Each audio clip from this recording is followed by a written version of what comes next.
Sabe que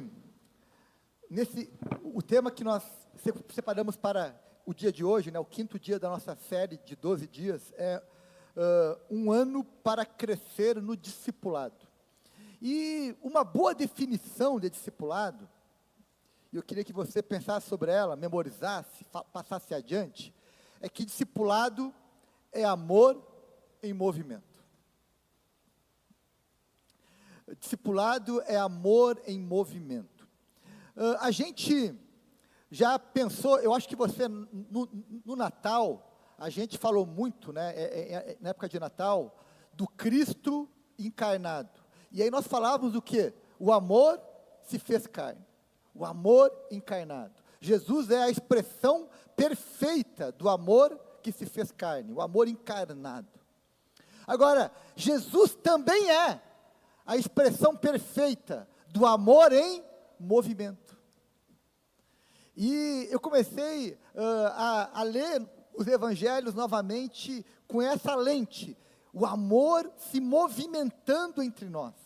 Em Jesus, a Bíblia diz que Deus é amor, né? Então em Jesus, Deus se fez homem, o amor se fez homem e o amor se moveu entre nós.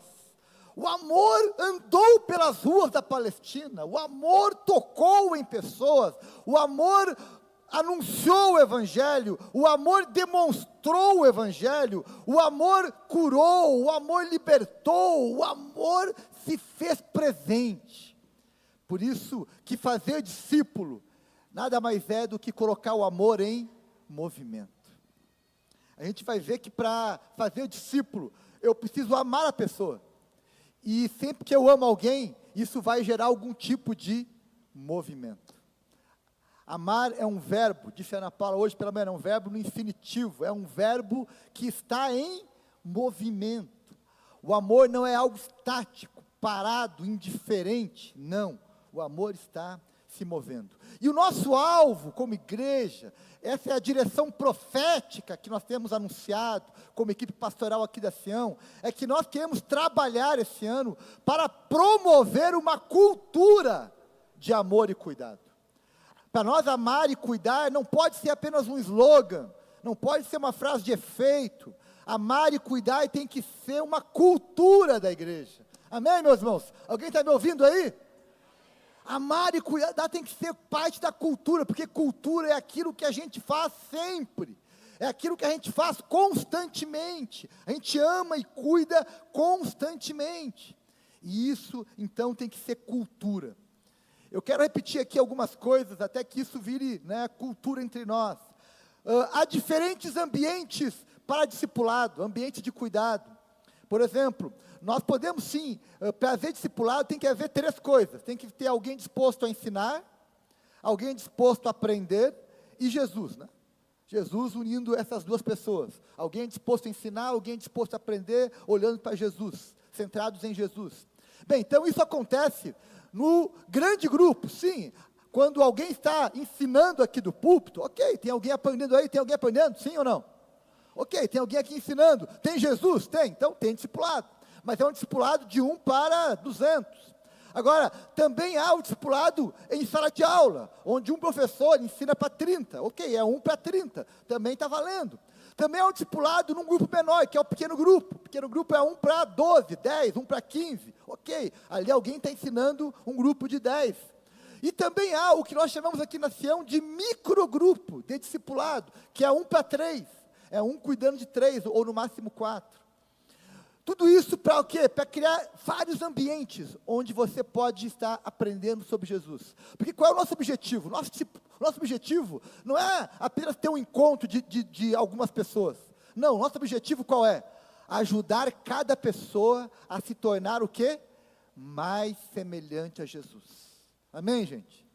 O objetivo final do discipulado não é só ficar gastando tempo, não é ficar conversando aleatoriamente, não, é ajudar cada pessoa no seu processo de vida, de se tornar semelhante a Jesus.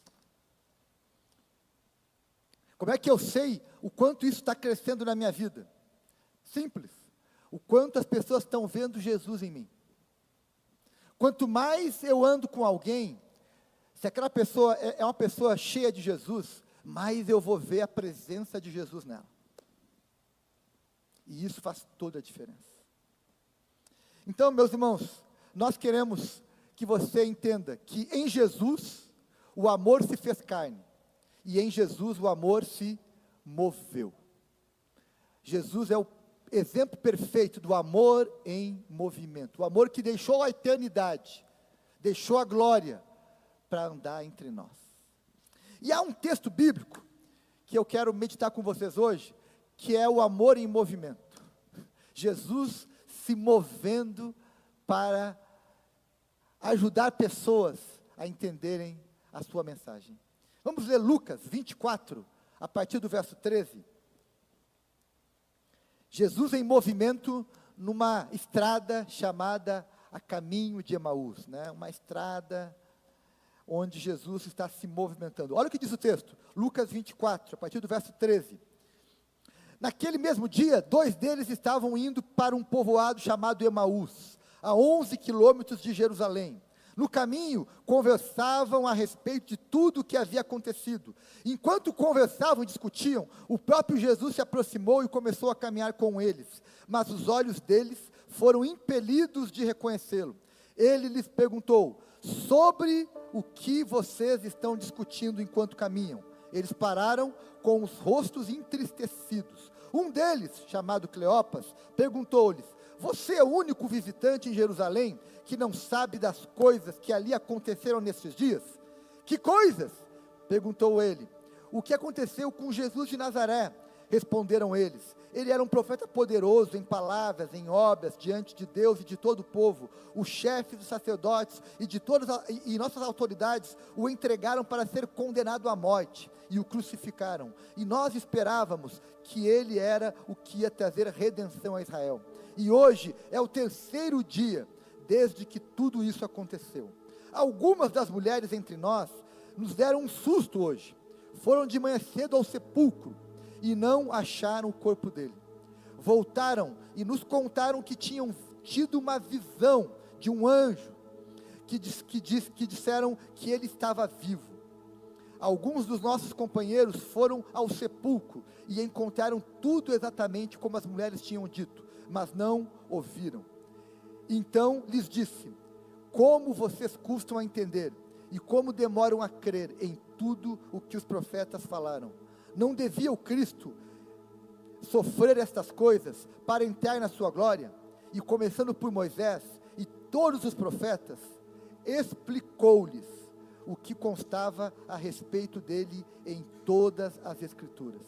Ao se aproximarem do povoado para o qual estavam indo, Jesus fez como quem ia mais adiante, mas eles insistiram muito com ele: fique conosco, pois a noite já vem, o dia já está quase terminando. Então ele entrou para ficar com eles. Quando estava à mesa com eles, tomou o pão, deu graças, partiu e deu a eles. Então os olhos deles foram abertos e reconheceram, e ele desapareceu da vista deles. Perguntaram-se um ao outro: não estavam ardendo os nossos corações dentro de nós, enquanto ele nos falava no caminho e nos expunha as Escrituras? Levantaram-se e voltaram imediatamente para Jerusalém. Ali encontraram os 11 e os que estavam com eles reunidos. Amém. Meus irmãos, primeira coisa que eu percebo nesse texto: Jesus é o amor que caminha conosco. Jesus toma a iniciativa e procura aqueles homens, encontra aqueles homens no meio do caminho. Diz o texto que enquanto eles conversavam e discutiam, Jesus se aproximou deles. Jesus apareceu. Jesus cruzou o caminho deles. Meus irmãos, Jesus já havia ressuscitado aqui. E ele resolve encontrar. Eu vou procurar o Cleopas e mais alguém, né? Não sei quem é que estava com o Cleopas aí. Há várias teses sobre quem era que estava com o Cleopas, não importa. O fato é que Jesus foi procurar Cleopas. Ele foi até Cleopas.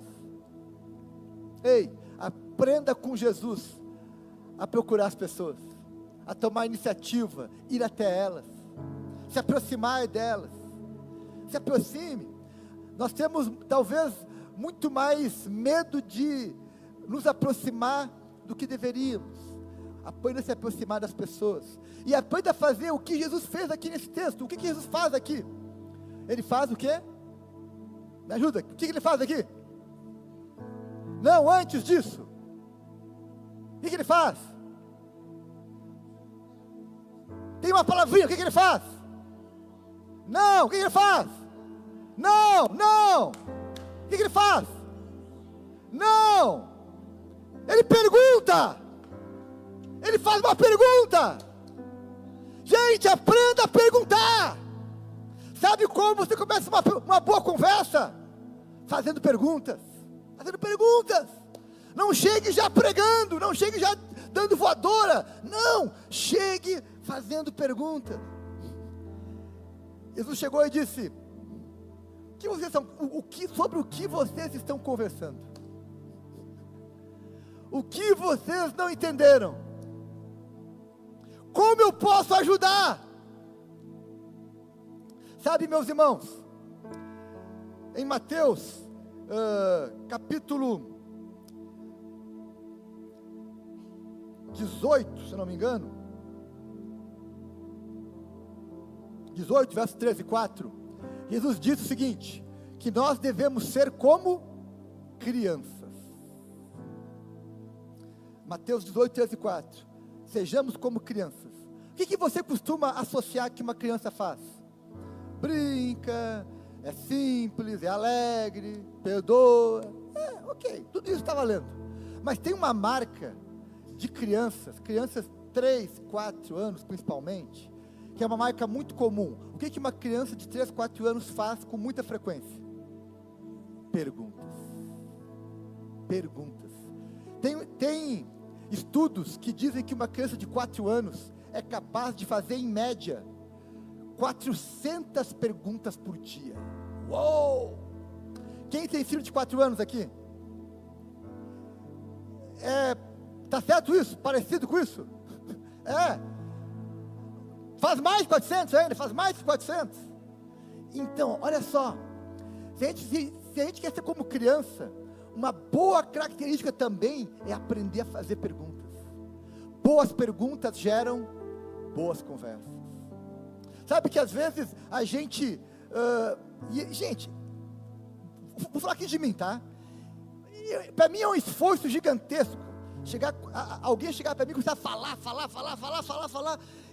Eu disse, cara, eu nem te perguntei nada ainda. Está falando coisa que eu não perguntei. Está falando coisa que não é do meu interesse. Está falando coisa que eu não estou a fim de ouvir. E às vezes a gente é essa pessoa que está falando o que ninguém perguntou, que está tocando em assunto que ninguém está interessado. Acho que alguém agora vai assim, viu? É você aí, Senti aí uns cotovelos tocando aí, né? Vamos começar a fazer como Jesus. Olha só, vou te dar uma tarefa. Sabe quantas perguntas Jesus fez nos evangelhos? Tem registro. Sabe quantas perguntas? Tem um autor aqui que anotou 303 perguntas. Depois tu confere se ele está certo. Lê aí os 4 evangelhos e pergunta se tem 303 perguntas. É o número que ele chegou. Aliás, 307 perguntas. Lê os 4 evangelhos com essa pesquisa aí, e depois me diz se ele está certo ou não. Mas ele anotou 307 perguntas de Jesus. Meus irmãos, vamos aprender com Jesus? Amém, gente? Vamos aprender a fazer mais perguntas? Sabe o que uma pessoa sábia faz antes de dar um conselho? Ela pergunta, porque ela não vai falar o que o outro não perguntou. Sabe por que dá muita briga às vezes entre pessoas? Porque tem gente falando o que o outro não perguntou. Aprenda a fazer perguntas.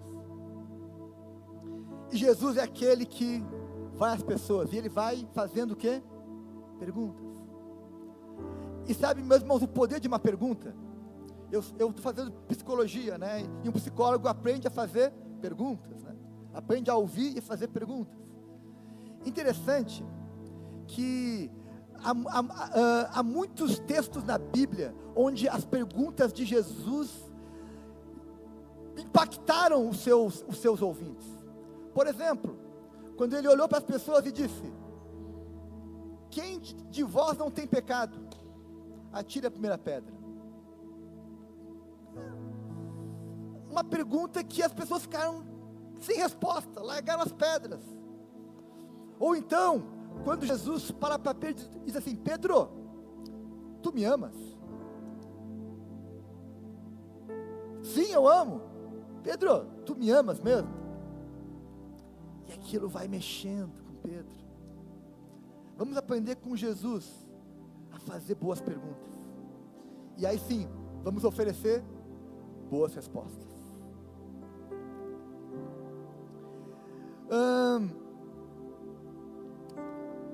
Deixa aqui um testemunho aqui também sobre algo.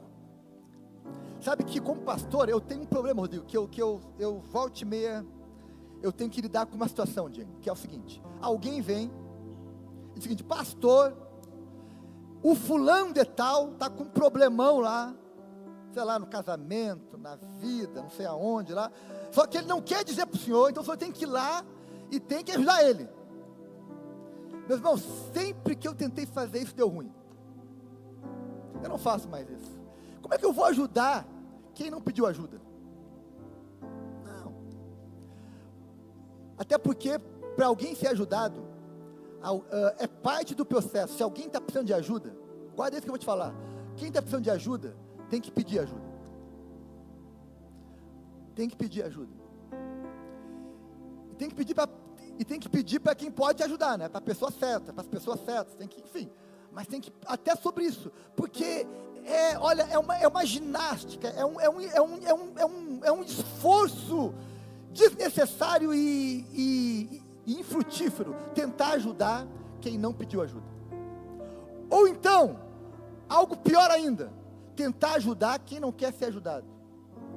Por exemplo, quem aqui já tentou ajudar quem não quer ser ajudado? Tu gasta energia, dinheiro, tempo e nada resolve.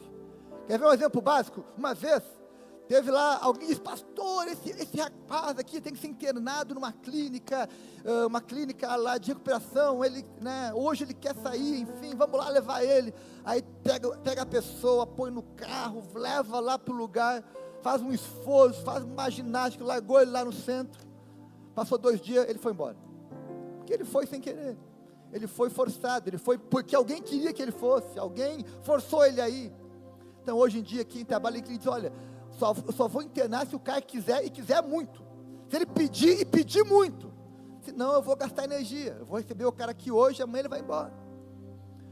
Ou você quer ajudar alguém que não quer ser ajudado, que só quer, na verdade, ele quer que você tenha pena, ele quer que você, né, enfim, mas ele não quer ser ajudado. Discipulado, meus irmãos, não é fazer o que o outro deve fazer, não. Cuidar e amar é ajudar a pessoa a encontrar a solução, é ajudar a pessoa a assumir responsabilidade, é ajudar a pessoa a dar passos na direção certa. É isso. Eu mal dou conta de administrar a minha vida, quanto mais eu vou conseguir administrar a vida de alguém. Não, eu não quero controlar a vida de ninguém, eu quero ajudar as pessoas a assumirem responsabilidade, a crescerem. Eu não quero ficar aqui orando por todas as pessoas a vida inteira. Não, eu quero ensinar cada um a buscar Deus. Eu não quero ficar aqui lendo a Bíblia para os outros. Eu quero ensinar os outros a lerem a Bíblia e a entenderem. Eu não quero ensinar ninguém a ficar dependendo de mim para buscar Deus. Não, eu quero que cada um aprenda a buscar Deus. Cada um aprenda a cumprir a missão. Cada um aprenda a crescer na sua vida com Deus. E aí nós vamos poder fazer muito mais, muito melhor. Amém, gente?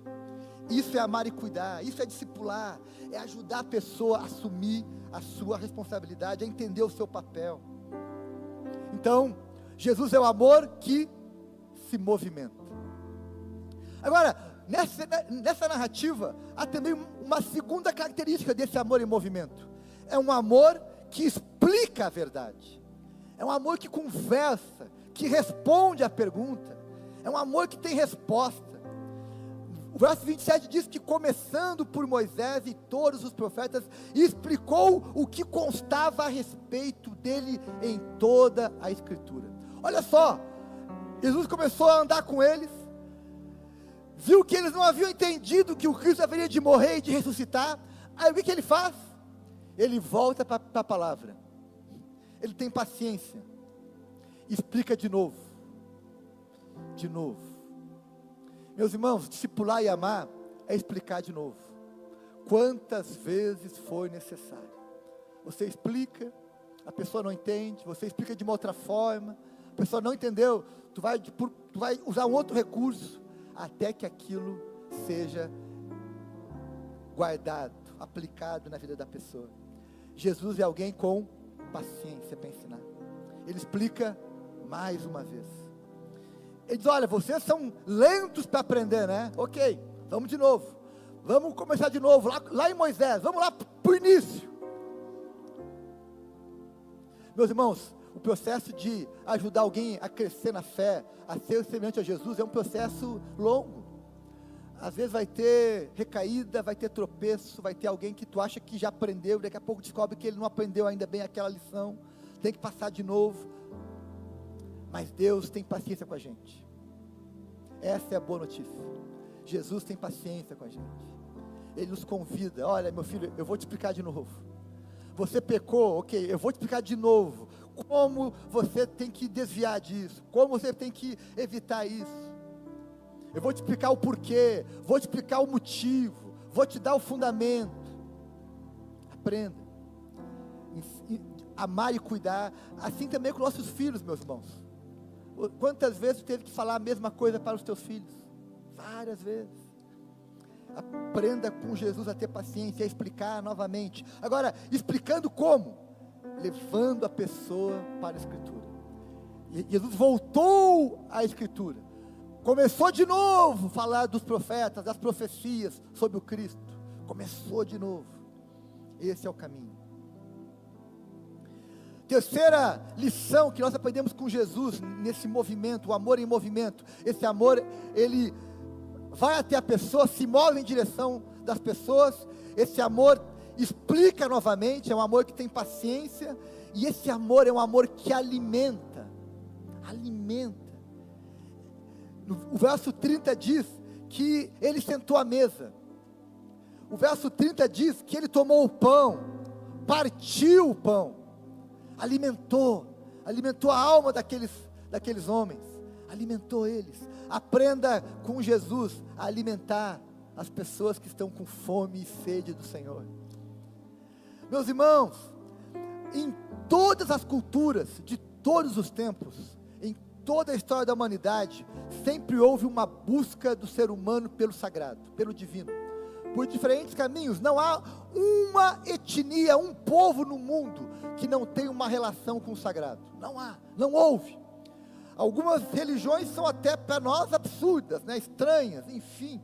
Mas fato é que todo ser humano tem uma fome, um desejo de conhecer o Criador. E aí, meus irmãos, entra a nossa tarefa de ajudar a alimentar essas pessoas que estão com fome de Deus, às vezes se alimentando na fonte errada, comendo alimento ruim, se alimentando mal espiritualmente. Vamos oferecer o pão da vida, vamos oferecer o alimento que faz bem para a alma, para o coração. Vamos alimentar as pessoas, meus irmãos. E é em torno da mesa que coisas incríveis acontecem. Interessante que nessa narrativa bíblica, enquanto eles estão caminhando, eles não entenderam. Eles entendem quando? Quando eles sentam em volta da mesa. Em torno da mesa, meus irmãos, você vai abrir o teu entendimento. Quantas boas conversas você já teve em torno de uma mesa? Seja a mesa da tua casa, seja a mesa de uma padaria com alguém, seja a mesa de um shopping com alguém. Eu me lembro de várias conversas que eu tive com amigos, com pessoas, conversas num shopping, numa cafeteria, numa padaria, num restaurante, na minha casa, na casa de alguém, e em volta da mesa, conversando, o coração se abre, as ideias se conectam, a revelação do Espírito se manifesta, e você sai daquele lugar alimentado, feliz, inspirado, impulsionado. Em torno da mesa, as pessoas são alimentadas, não só fisicamente, mas também espiritualmente. Por isso que em cada igreja nós temos um púlpito que simboliza a exposição da pregação da palavra, mas também tem uma mesa que simboliza a mesa da comunhão, onde nós podemos em volta dela conversar sobre Jesus, nos alimentarmos do pão da vida. E por fim, esse amor que se movimenta, esse amor que escuta, que explica, esse amor que alimenta, também é um amor que transforma a nossa vida. Em Jesus, o amor não só impactou, mas também transformou vida. O verso 32 diz: não estava queimando o nosso coração, enquanto ele falava no caminho. O nosso coração não é mais o mesmo, segundo Cleopas aqui. O nosso coração queimou. Houve um fogo interior, um fogo de Deus, que queimou o nosso coração, que nos incendiou. Meus irmãos, a minha oração nessa noite é que sempre que você ouvir a voz de Jesus, o teu coração queime. Sempre que você ouvir a palavra de Deus, seja ela lida, pregada, cantada, anunciada, o teu coração queime. Um coração que queima é um coração que está em transformação. É um coração que está se arrependendo, se quebrantando, se empoderando, se movendo na direção certa.